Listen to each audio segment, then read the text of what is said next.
an enabling environment. We require execution, and we should be able to execute it, implementation, off-take risks, really. So I think what we need is to help the government mitigate these risks. For example, in other countries, government established the solar parks, where they put together the entire park with complete approvals. We don't have to go to do the land aggregation, really. And they also facilitated the offtake from there. We don't have to go through the entire offtake agreements, etc. And signing up to PPAs, which will be honored, really. I think, the dollarized PPAs are unsustainable, really, sure. As we know.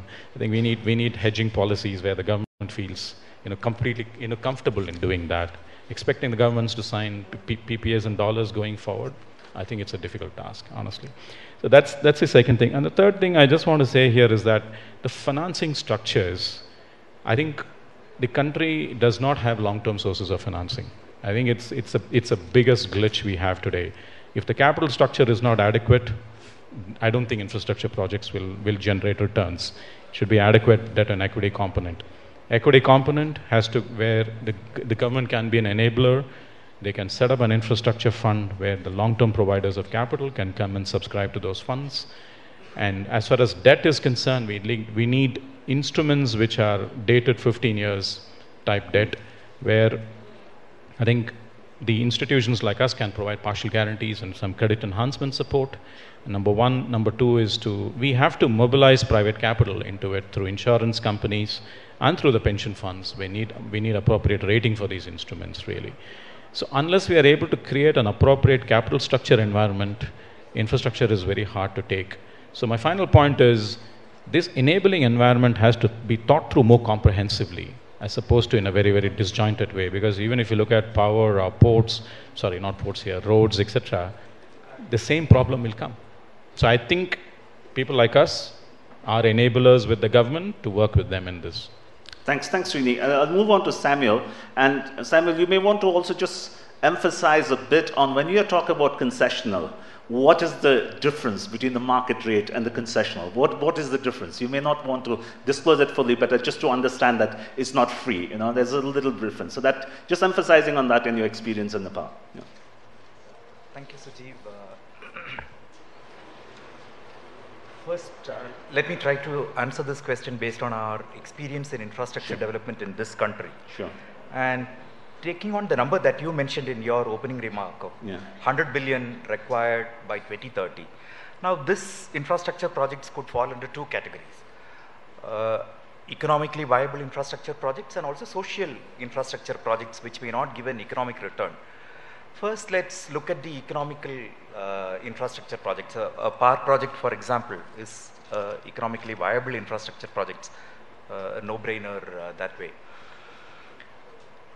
For Nepal to achieve such infrastructure project investments, I think an enabling environment, especially in the PPP, it's not just a PPP legislation, but a support system which creates, for instance, business support services of legal firms here, accounting firms here, a whole host of ecosystem in order to enable a PPP environment is a must for such infrastructure projects. The next one is procurement guidelines and procurement discipline, because if we are talking of attracting large investments, any country needs to have very transparent and very efficient procurement guidelines. Now, it should not look like sermonizing from India, because we are also on the same path. We have improved our system, but a lot more distance to be covered even in India. Procurement for infrastructure projects is another very, very key deliverable from the government of Nepal through legislation. Third one will be the contract enforcement. The arbitration, contract enforcement itself, while laws may be there, enforcement of that through the judiciary, that perception that contracts can be enforced in this country. I think this is a common problem across South Asia. But we need to work on this if we need to attract serious money into our countries. Coming to the social infrastructure projects, for example, a rural road. Incidentally, Exim India works both in economic infrastructure projects and also in the social infrastructure projects. A rural road may not be based on the business model which is prevalent in this part of the world. Is not cannot attract commercial funding. But what is lacking in our experience of having worked with such projects, especially in Nepal, is I think if we invest a little more time at the planning stage of such projects rather than just announcing and starting implementation and then getting back to the drawing board of the project specifics, a little more time at the time of project implementation in preparing detailed project reports. For example, I don't think any serious player is here in a project development company which will prepare a project report, detail all the nitty-gritties of the project, which will also help not only in implementation but also in monitoring the progress of the project. For instance, in India also we suffer from the same lacuna. When a project is funded by JBIC, Japanese bank, for I think a gentleman is here also. When a project is funded by JBIC, we have always seen they spend 2 years, 3 years in project planning stage. But after that, the project implementation is so smooth. I think that period for preparation of the project report is well worth spent. Thank you. I think the concessional loan part, if you could just reflect on, what is the difference between the commercial and the concessional you talk about? The Government of India makes the subvention through LIBOR plus 150 basis points to us. Thank you. That's the concession. Okay, thank you. That's very useful. So I think I'll just, some of the key messages that have come in, and then I'll just do some wrap up. But I think what Samuel was talking about, planning of projects being important, and all of us who fly in and out of Kathmandu airport just realize that very well, as to if you don't plan it well, what happens. So, and I don't want to emphasize more, but that we see as an opportunity. So I'd just like to move on to Nishant. You're halfway there looking into Nepal. What is one thing that you really liked and 2 things you'd like to improve? Look, as I said at the beginning, we are a credit guarantee provider. So, and for infrastructure projects. So, there is no other sector that we look into but infrastructure. And we also like long term, so we can go as long as 16, 17 years or even 18 years. In fact, in Lower Sulu, based on our guarantee, it's the first ever 17-year loan, in local currency, in Nepalese rupee. And we work towards crowding in the private capital, private institutional capital. We don't want to crowd out, and that is through credit guarantee schemes. So, I mean, what I have been hearing over past 2 days and also over past several months is the issue of liquidity with local banking system, right? And as we see, everyone is talking of infrastructure development, building roads, building power plants, but where does that credit supply going to come from? Are the banking local banks capable, or do they have capacity? It's not about capability, but capacity to actually provide or address that amount of credit, that's number one. So how to address that? I mean, one of the means that we thought could be addressed is, help these local banks to raise, a capital based on credit guarantee from us, from Singapore. I had this discussion with the central bank yesterday. It remains to be seen how much it is implemented, but they were very receptive of the idea, and Indian rupee is pegged to Nepalese rupee. Has anyone broached the topic of borrowing in Indian rupee to help, to bridge that gap? I mean, there is availability of credit in Indian market. I mean, yes, now is a different situation, but has anyone broached that topic? So, these 2 items, I believe, can be an important avenue. And then, even in domestic market, test 100 crore or 150 crore, 100% guaranteed bond, from us, for either a banking institution or, for a corporate. And there's so many, small run of the river hydro projects, right? One can even look into issuing a green bond out there, right? And there is a pool of capital in Europe, there is a pool of capital in Asia as well, sitting out there for looking for quality green assets. So, yeah, I mean, That's basically. I think I can go on and on, but yeah, no, that's very useful, because I think also Nepal, because of its fragility in terms of its environment and the challenges, I think it's important to really have the green lenses through it to see that how do you raise capital through new, modes of green bonds. So I just now want to move to the second set of people we have from Don, from AIB and LK. In terms of, you're looking at Nepal, and perhaps if you'd like to start off in Nepal, what are the two things you'd like to see to happen in Nepal? You're doing your studies about Nepal, but what are the two things you'd like to see happen for you guys to start looking at Nepal very seriously? Okay, you want to go first? Yeah. Yeah, thank you very much. As I said before, I mean, we have quite some capital and we have pressure to invest with attractive returns. So, but we are also risk averse. So we are risk managers as an insurance company, but risk capital is very expensive. What we basically do looking at those countries, because it's also, as I said before, quite new for us, that we look at infrastructure investments in emerging markets and frontier countries, that we seek for cooperation with the FIs. This is definitely the case.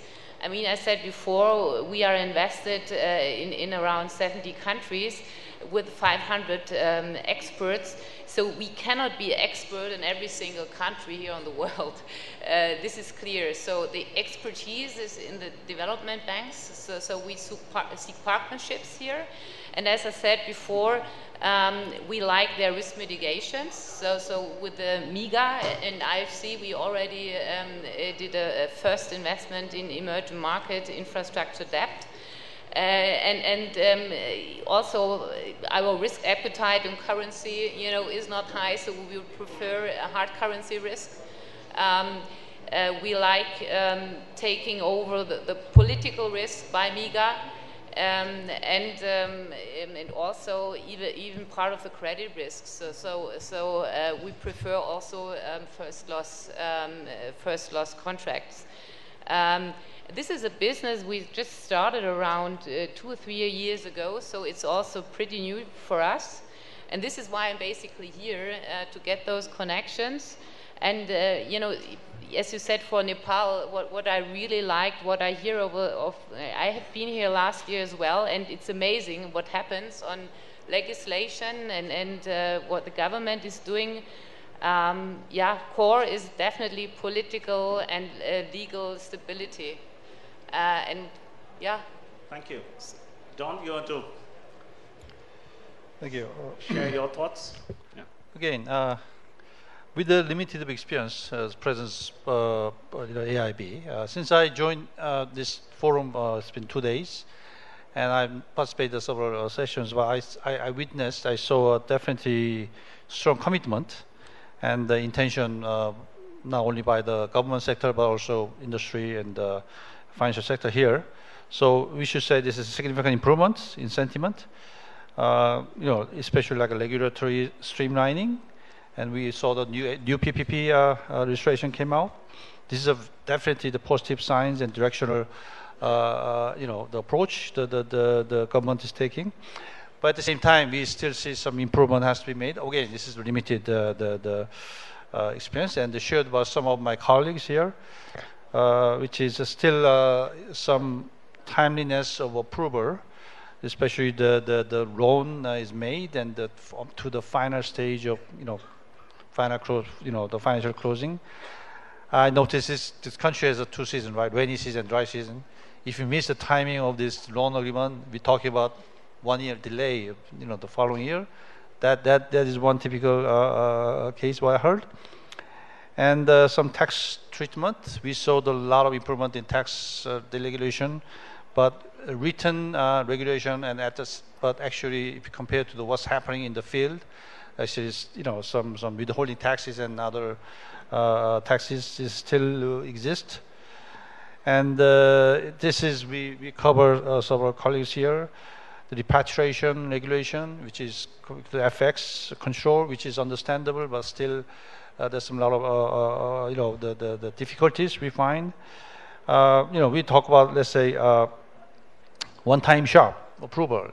That's what we like to see as a investor friendly, but still there's a several segments, so this affects control. So basically, international standard of international financing frameworks, I think, is very, very key for the overseas investors to deal with this down the road.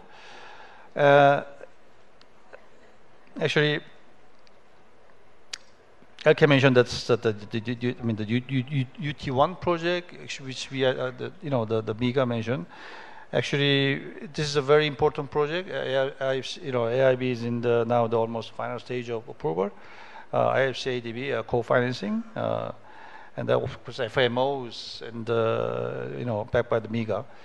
I hope this is become a very successful example to get the smooth landing of the financial closing during this year. So hopefully this set the benchmark for not only for the MDBs but other foreign investors from our side. Thank you, Don. I know, just being again, time flies, so I think we have a moment for our final comments, maybe 60 seconds to 90 seconds. Gert, I know you had something to say. Anything you'd like to say? Any country comparatives you want to bring up? Any final message you have? One final round. Well, I think is it on? Yes, it is on. Okay. I think I just want to react briefly to what Srini was saying about dollarized PPAs. I think in the core, I fully agree with you. I think if you look at FMO's balance sheet, around 20-25% of what we do is in local currency. And I would love nothing more than be able to do NPR loans within Nepal. But I think at the current situation, that is with the hedging situation, that's actually pretty difficult.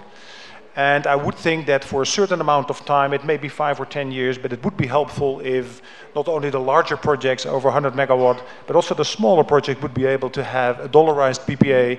And of course, then the question is, how can we, or Nepal can manage its US dollars,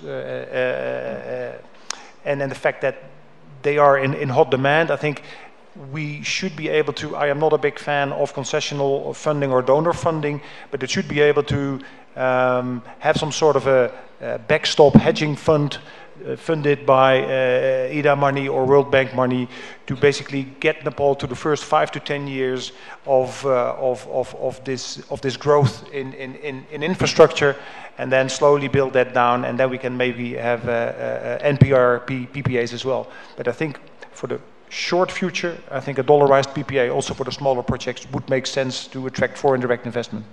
Thank you. Srini? I'll just make 3 points here. Number one, government can make use of the presence of institutions which have done this in other countries. I mean, $100 billion is, over a period of time, is a pretty large amount. We have to be more creative in terms of our capital structure and our debt raising structures, and there are institutions who are willing to support. Number two is about social infrastructure, which cannot be ignored, healthcare and education, and those are the genesis of how the country develops. And I think Nepal can do a lot in terms of vocational education and skilling, which institutions like us are willing to support. On the core healthcare side, if you can arrest medical tourism and conserve your very precious foreign exchange, that will be very valuable. Those are the 2 things. Thank you. Nishant? So, 2 things. One is, in most of the countries where we do business, based on our, we are AA rated internationally, right? So in local currency terms, we are easily AAA.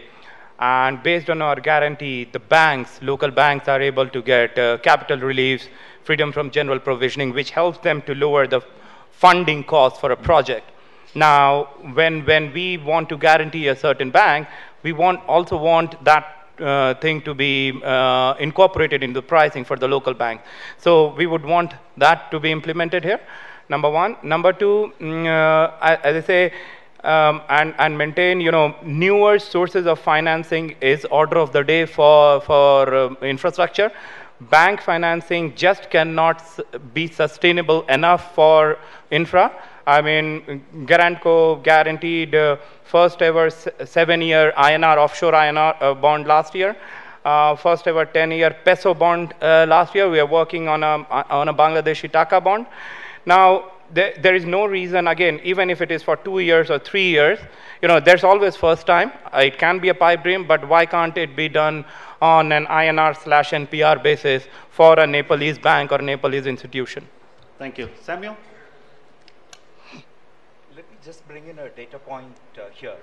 I was looking at a World Bank report of the potential for hydropower energy in Nepal itself. Since we are talking about infrastructure, let me talk about power sector in particular, and within that the hydroelectric power. 80,000 megawatts potential, of which 44,000 can be commercially viable. But what has already been implemented is less than 3% in this country. Since you asked for country comparative, let me take another much smaller country, Himalayan country, Bhutan. The way they've used their hydroelectric power potential, and they have large projects exporting power to India today. So the question is Nepal really exploiting its geostrategic position, being located between two large economies? Is it really exploiting? Let me end with a question there. Thank you. Don, any final comments you have? Yes. My final comments is this. This may not be the official or AIB's standpoint. I'd like to share with you my personal experience, because it's the first time being here in Nepal 3 days ago. And I think I compared to say this before I go, so I hope you don't mind. We took the trip to the UT1, which is Upper Tishuli site. We were told it's 70 kilometers. And from airport, we just go there, and took us 4 hours. And it was actually 5, including rest area. So the road was not that, it's not the average even standard. We are talking about major highway from the capital city to that. We are talking about 70 kilos in China, less than 1 hour. So I end up staying in the local hotel and overnight. Then we have to come back following day. We are talking about one site, just simple visit, and it took 2 days. Again, this is my personal. So maybe from outside, this come first time experience. So maybe give us some fresh kind of impression. But in my opinion, I think that it has to be done as some kind of priority. I think it's national. I think it's very critical. Whatever we talk about tourism, we talk about industry, we talk about even power. If there's no proper road in place, it's not going to work very smoothly. Again, this it's like a broad vessel. What the road means is moving moving people and goods around.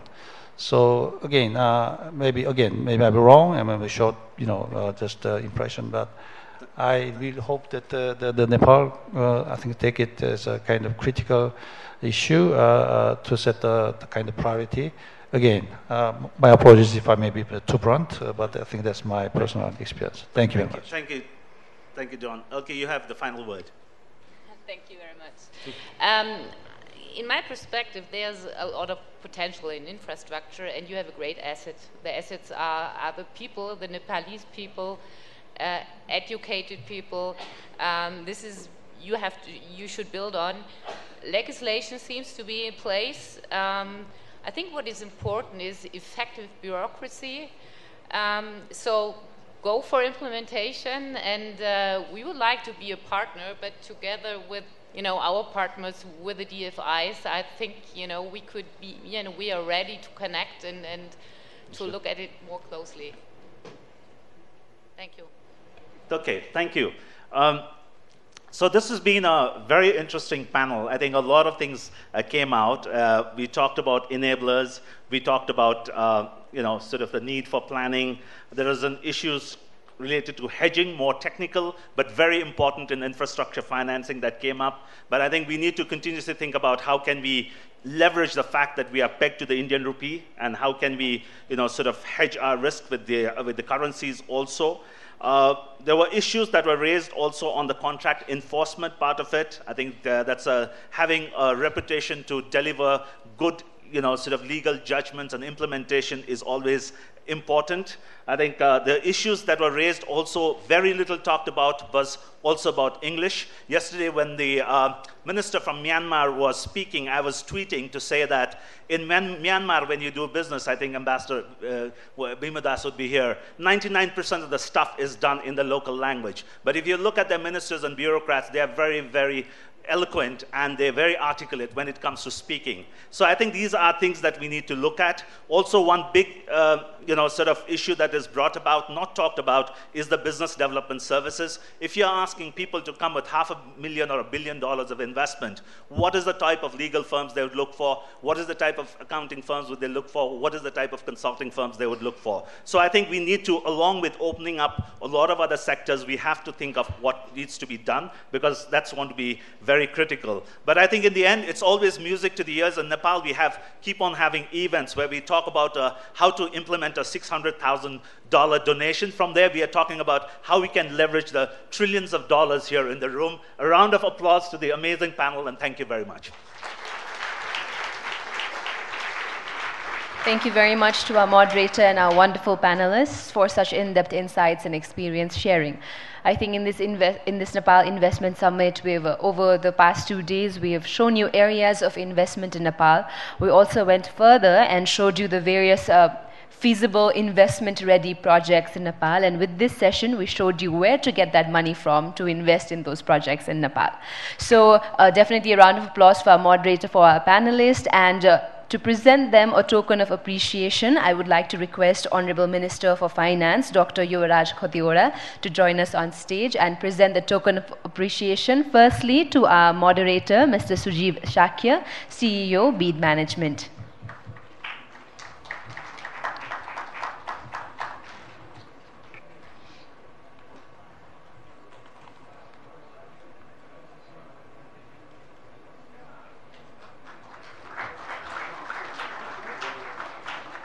We'd also like to thank Ms. L.K. Pfeiffer, Vice President and Head of Global Investment Performance Measurement, Allianz Investment Management.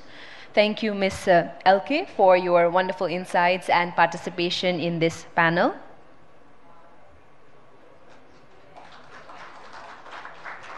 We'd also like to express our gratitude to Mr. Don Lee, the Director General of Investment Operations, Asia Infrastructure Investment Bank.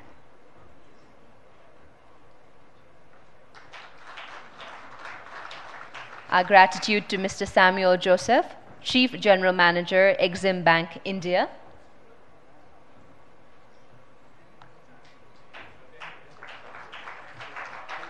We'd also like to express our gratitude to Mr. Nishant Kumar, Regional Director, South Asia Guarantco. Thank you very much, Mr. Kumar, for being a part of this session and being in the panel. We'd also like to thank Mr. Srini Nagarajan, the Managing Director and Head of Asia at CDC India.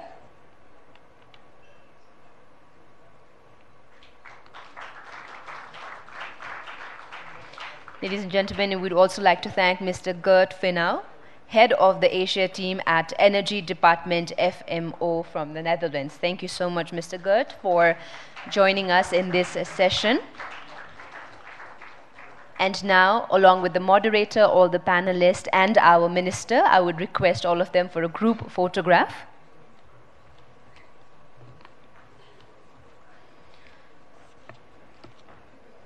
I would also like to inform all our guests that we will start with the closing session in just a few minutes, and a humble request to the delegates who are seated in the front 2 rows to kindly vacate those front 2 rows for our distinguished guests, honorable ministers who will be joining us for this closing session. Apologies for any inconvenience caused, but I definitely see a lot of empty seats in the middle as well. So I hope our delegates who are seated in the front 2 rows would not mind this humble request of vacating their seats for our honorable ministers who will be joining